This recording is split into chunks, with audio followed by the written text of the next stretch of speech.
Hi, I'm Armin Brott. I'm the editor of Talking About Men's Health blog, and I'm here with Christine Simon, who's one of the co-authors of a wonderful new study about fathers and their engagement in different kinds of programs and what they're looking for and how they're going to get it. And Christine, tell us a little bit about it. So we conducted a study looking at what fathers wanted from parenting program, and we found out that fathers really wanted parenting programs that deliver content that reflected their specific needs as fathers. And among those needs was getting better, general parenting skills, learning how to be a better fathers, having a space where they can bond with other fathers and also interact with their children. So you mean when you're talking about parenting skills, you're talking about like how to hold the baby, how to burp, how to take the kid to the grocery store? I mean, that basic kind of stuff? Yeah, potty training came up a number of times, understanding where their children should be doing at different stages, what they should expect from their child, how to communicate better with their children. Did you participate in asking them the questions that kind of led up to that about, do you know the kinds of things that you're supposed to be doing with a child of a particular age? We didn't. We really allowed fathers to tell us, to speak to us about what they wanted. So we didn't try to filter or shape the language that they used or what they said. So we just asked fathers, what do you want from parenting programs? And they just told us. They told us that they wanted to wanted to learn skills around how to cook for their child, how to prepare meals for their children. They wanted to learn how to, be more physically active with their children because they understood that was really important for their child's health and development. And one of the things that I've discovered in the work that I do with fathers, which is kind of interesting, is that it's even before they get to the programs, it's the problem of getting them there in the first place.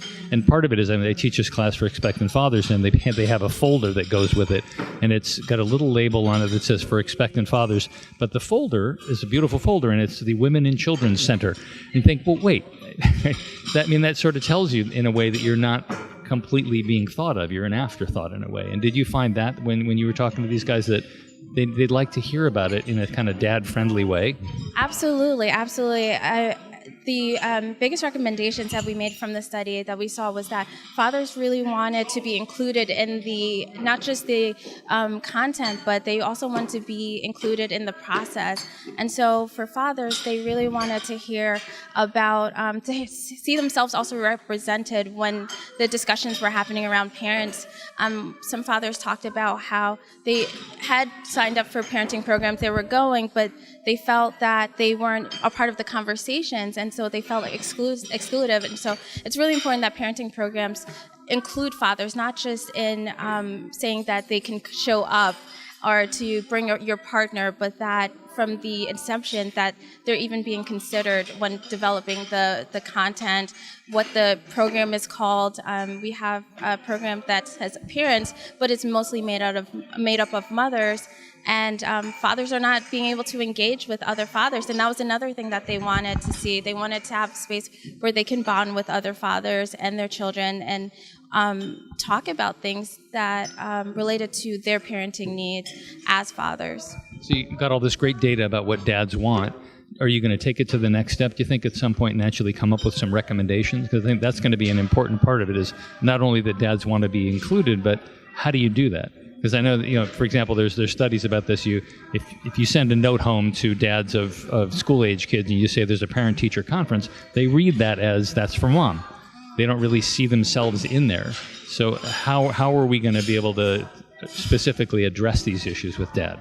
Yeah, the takeaway from the study is that the content definitely needs to be tailored around fathers parenting and having fathers included in that, even having letters mailed to both mom and dad so that dad understands that he needs to be at these parent-teaching conferences, he needs to be at the doctor's visits, and he's welcomed at the visits.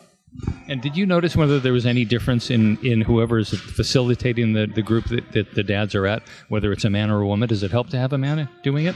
Well, we didn't look at that. Most of our studies, our surveys most of the interviews were done by phone and in person. We had a female and a male research assistant. And I didn't see any difference in terms of the content that they shared. I think they just want to be heard. And anyone who's willing to listen, they're happy to have them, to tell them everything they need to know, because they want to be a part of it, and I think that that's one of the misconceptions, is that fathers just don't want to be involved, and that's why they're not. And from our transcript, we're seeing that they do, and they are telling us exactly how they want the information to come to them. They're going online to find information. They're doing whatever they can. They're getting information wherever they can get their hands on it. So, the pamphlets that are going out from health professionals and parenting programs, fathers are reading it. They are talking to their friends and their families. They want to engage with the pediatrician to find out what their children should be doing, what they should be feeding their children, what they should be feeding their child. So they're doing what they can. I think it's on us as researchers, as program administrators and developers, as practitioners, as policymakers, to really take the time to listen to what fathers need and help to give them what they need to encourage them to be more involved with their children. Christine Simon, thanks very much for doing the work. It's a great study.